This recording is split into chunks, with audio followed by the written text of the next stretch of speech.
Hello everyone, welcome back to ANIME PTB. Today we are talking about one of the most unique Isekai anime ever made, Saga of Tanya the Evil. If you have been ignoring this anime because you thought it was just another military show, trust me, it is much more than that. It combines war, strategy, politics, magic, psychology and one of the most terrifying main characters in the anime. I will try to keep it spoiler free as possible as you can decide whether it's worth your time. The story begins here with an ordinary salaryman who believes only in logic, hard work and results. He has no faith in God and thinks emotions are a weakness. After an unexpected incident, he meets a mysterious being that is called itself Being X. This entity is unhappy with the salaryman's lack of faith and decides to push him into the most ironic way possible. Instead of disappearing forever, he is reborn into a complete different world. But here is the twist. He isn't reborn as an overpowered hero. He is reborn as a little girl named as Tanya in a world inspired by early 20th century Europe, where nations fight massive wars using both technology and magic. Even as a child, Tanya keeps all the memories and intelligence of her previous life. She immediately realizes this world is incredibly dangerous. Rather than becoming some noble hero, her only goal is simple: survive, stay away from the battlefield and eventually live a peaceful life with a comfortable desk job. Unfortunately for Tanya, Faith has completely different plans. From the very beginning, Tanya displays unbelievable talent in the military strategy and the magical combat. Instead of avoiding danger, she keeps getting promoted because she is simply too good at everything she does. Every achievement pushes her closer to the front lines instead of further away. One of the best things about this anime is that Tanya is not your typical protagonist. She is ruthless, practical, intelligent and sometimes even terrifying.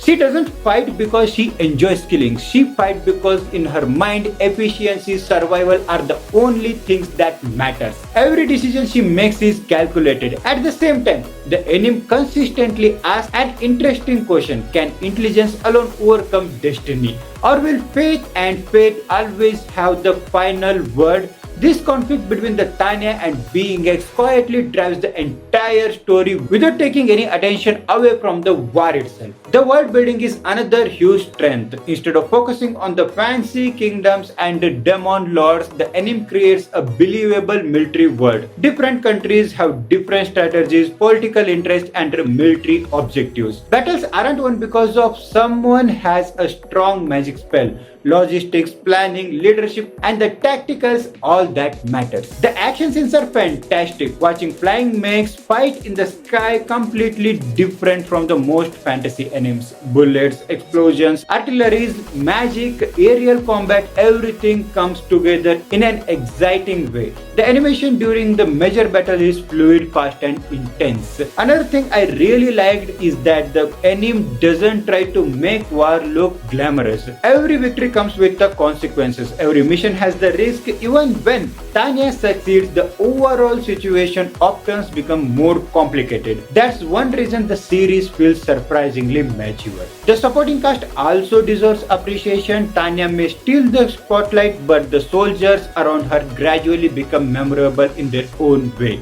Some admire her, some feel her, others simply try to survive under her command. Their reactions help us understand just how unusual Tanya really is. Now let's talk about the pacing. The beginning can feel a little confusing because the anime throws you directly into the military operation instead of slowly explaining everything. If you stick with it for a few episodes, everything starts making sense. Once the political situation and military conflicts become clearer, the story becomes much more easier to follow. Another thing that stands out is the soundtrack. The opening immediately sets the tone. The background music during the battles creates tension without becoming overwhelming. Combined with the strong voice acting, Tanya's presence becomes unforgettable. Now, is this anime perfect? Not really. One criticism is that the military terminology can be overwhelming if you are expecting a traditional isekai adventure. There are many discussions about strategy, operations and politics. Some viewers may feel a loss during this conversation. Another issue is that the emotional moments aren't the main focus. If you are looking for the romance, slice of life comedy or a heart full of friendship, this probably isn't anime for you. The series stays focused on the war, survival and the ideology. The CGI in the certain scenarios also divides the opinions. Personally, I don't find it distracting enough to ruin the experience, but some viewers may notice it. As for the Tanya herself, she is definitely not a protagonist everyone will like. She is cold, manipulative and often morally questionable. But that's exactly what makes her interesting. You don't have to agree with her decision to enjoy watching her. If I have to summarize the anime in one sentence, I will say it is a psychological military isekai where the battlefield is just as important as the battles inside the main character's mind. Now, let's talk about the season 2.